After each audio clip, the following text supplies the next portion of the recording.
What's going on, guys? It's Dan here from the Wolfpack, back with another match review, back with another Wolves win. 5 wins in a row is absolutely ludicrous against a team as well, Man United, who I actually thought would have their tails up in the air, considering that epic comeback against Lyon. But my God, I mean, we'll talk about the team selections for Wolves in a minute, but let's talk about United's team selection.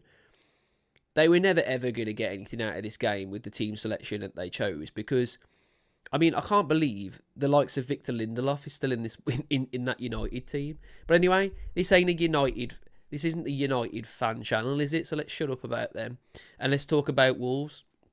And before we do that, make sure that you are hitting that like button, hitting that subscribe button if you haven't already, and hitting that notification button so you don't miss future videos. Listen. This was absolutely a drag. It was the most boring game ever.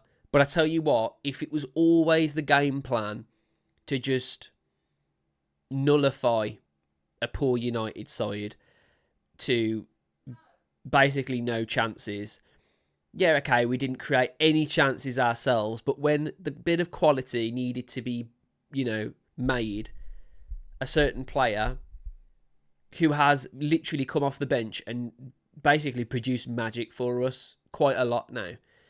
And, I mean, we'll talk about players in general, obviously, at the end in the player scores. But all of this game, about 10-15 minutes in, I'd say, actually, I was messaging the lads and I was just saying, I'd honestly bring Sarabia on this game because United were very, very compact. And they were actually really hard to break down. Yes, okay, they didn't create a lot. Yes, okay, they looked leggy, the players that had played in that Lyon fixture. But you know what? Wolves did really, really well in a way because against United away, it's always going to be quite tricky. But I really liked how Wolves just rose to the occasion. Yeah, okay, I think we had about a 10-minute spell at the start of the game where we actually looked like we were pressing them and we looked quite good on the ball. But after a bit, it really did peter out to a point where it was just playing a game of chess essentially, and it was just about as entertaining as playing chess as well. Good Lord! But anyway, let's look at how Wolves lined up. So we did make a few changes. Bentley started in goal because Sarr wasn't very well. I think he actually got himself slightly injured, didn't he? I missed that part. But apparently I've looked since, and apparently he got himself injured in the build-up, which is a bit unfortunate. Because I think Sarr was having pretty good games under Vitor. But I tell you what, Bentley comes in and does a good job. We'll talk about, player scores at the end. But he's in front of him. Santi Bueno comes back as well. Agbadou in the middle, of course. Totti Gomez. João Gomez and Andre in the middle. Semedo and Ait Nouri on the wing-backs. Munetsi and Cunha back in the lineup as our 10s. And then Strand Larsen up as a number 9. And as you can see, we both set up absolutely identical to one another. And let's be honest, it really felt like that. It genuinely felt like both teams just completely cancelled each other out, and it was genuinely boring. So we'll go over the first half, shall we? So we go over the second half, shall we? So Wolves basically looked pretty poor when we come out in the second half. And United started to sort of turn the screw a little bit. But ultimately, I mean, they just don't have enough quality. United don't, to be able to put games away and to follow up with games where, they do half decent and continuously make a scene in the next one. And that really played into our favour, basically, is why I brought that up. Because then it meant that Wolves could pretty much cruise to a 0-0, which is essentially what was going to happen for the longest time. Until enter Pablo Sarabia, comes on as a sub. We've seen this a lot now from Pablo Sarabia, and I'm looking at his contract now and thinking, would we be able to get anyone better than Pablo Sarabia for the quality that he actually brings off the bench? Because he's fantastic at just unlocking teams and creating a little bit of brilliance in a football match where there's literally zero of. And I'm not just saying that for Wolves, I'm also saying that for United as well. He literally comes on and does the only thing that I'd actually consider a highlight. Like, match of the day ain't going to have any problems with putting, Wolves last, and literally the only highlight being that Sarabia scores an absolute banger of a free kick. Let's talk about that free kick. From where the position was, he's actually still got quite a lot to do.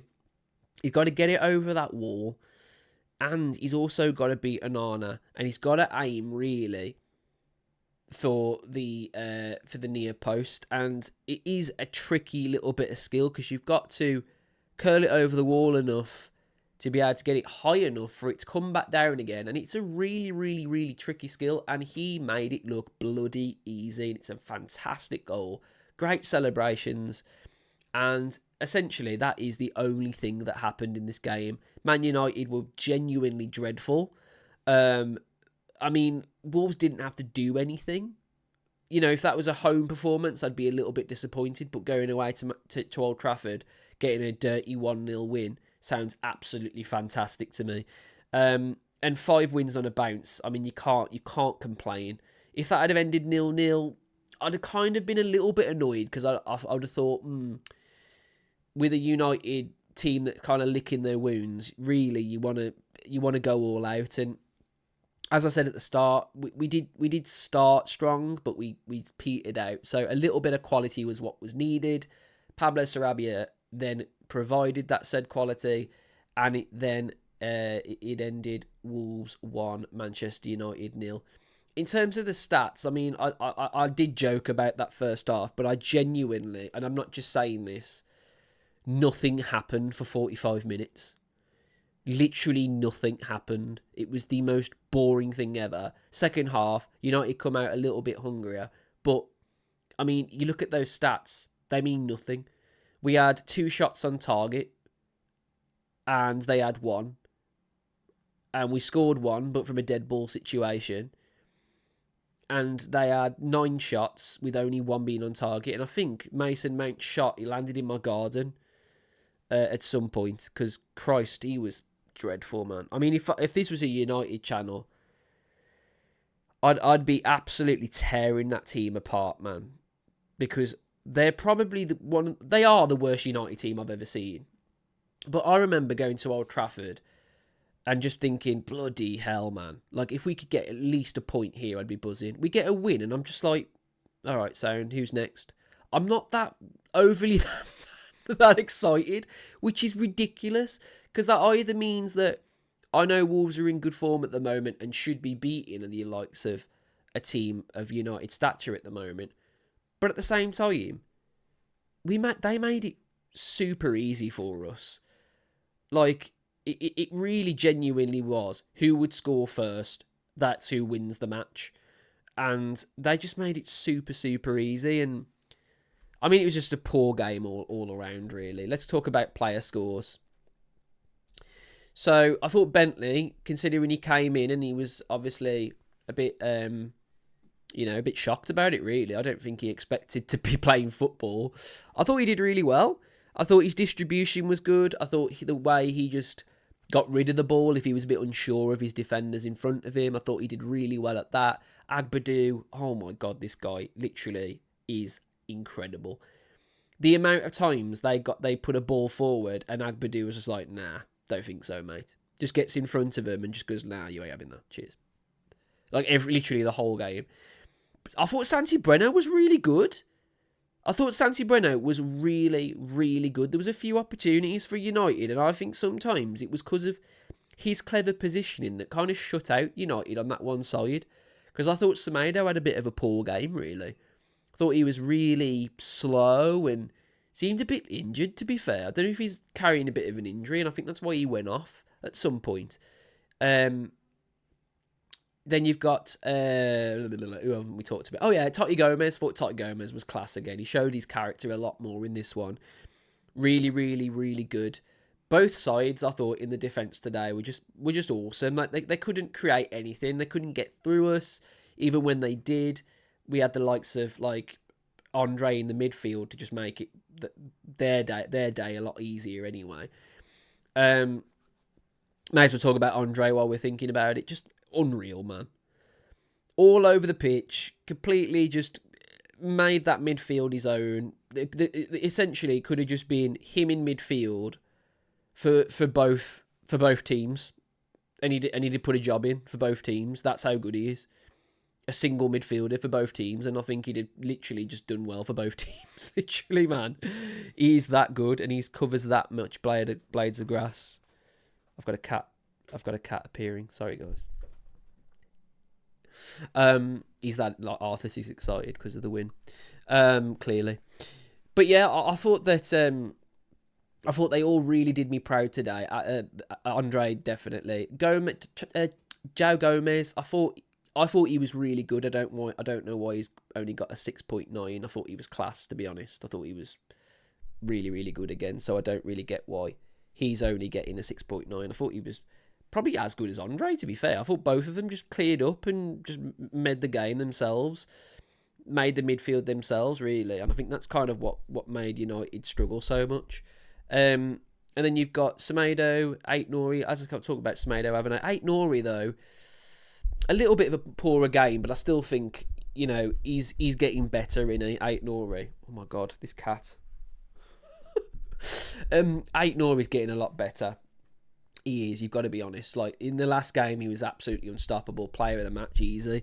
But in this one, okay, not as good, but, it was going to be hard to follow that performance that he had last time. But I thought he was class. I thought he was, when he was asked for, he was really good. Getting forward, he was really good. Really tricky on the ball. Winning free kicks like high up a pitch when we had a little bit of pressure on us. Really, really good again. Manetzi, I don't get why this guy is so hated, man. This guy runs like literally more than anyone in the Premier League, and it makes it so much easier for our forward line. Yeah, okay, the forward line was bad today, so it kind of made our 10s look worse, because I thought Strand Larsen was dreadful today, to be honest. The ball didn't stick to him once. He was awful on his touch. I mean, it just wasn't his day today. He's been great, though, recently, so I'll let him off for one game. Everyone gets one game, come on, let's be honest.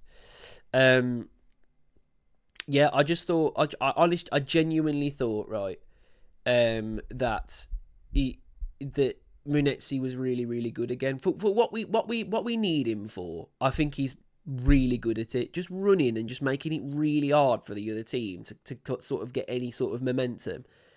I think he's really good at that. Cunha, he was better. He was better today, to be fair. But I still think that Cunha shows up at times and then you're going, wow, okay, what a player. And then sometimes he has the games like this where he's a little bit unnoticeable, really.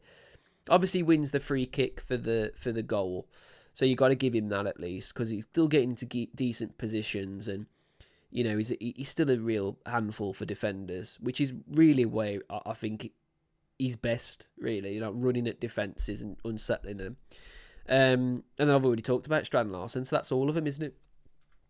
But yeah, guys, really, really good result. 1-0 against Man United. I've said thousands of times how much I don't like Man United, and it's genuinely just because I grew up, in the Black Country, where every single person, for some reason or another, was a United fan. I don't understand why, but that was just the case.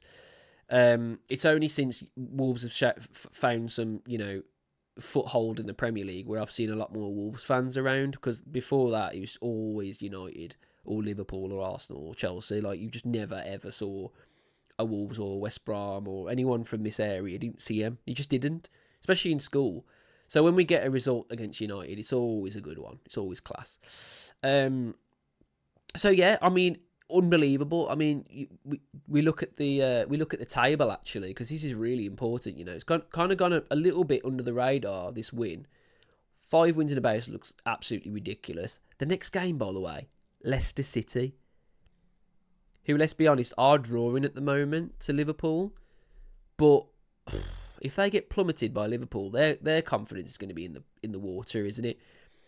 We're mathematically safe with that win as well, but we always knew that was going to be the case at some point anyway, wasn't it? Tottenham have got Forest next, so I can't really see them winning Forest, even though they're in a little bit of a spell at the moment. West Ham have got Brighton next. Can't see them beating them. So we've got a really big opportunity now to start to look above and start to actually get as high at the table as possible and salvage what was an absolutely dross season. And fair play to Vitor Pereira again, man. Fair play to this guy who's just come in. And we could be looking at 13th if we win next game. And the other teams around us do poorly. We could be looking at 13th. We were 19th when he came here. That's literally unreal. That's unheard of. Just easy work, to be honest, today. I don't really think we had to get out of any certain gears. I don't really think we had to assert ourselves. We just had to be stubborn against a United team that probably had a little bit of momentum after getting that result against Lyon. But ultimately, Wolves win and buzzing. Happy days. 6 points against United. Can we play you every week, please? Yeah, but guys, anyway, joking aside, if you like that video, like the video, subscribe to the channel, hit the notification bell, and I'll see you guys in the next one. In a bit.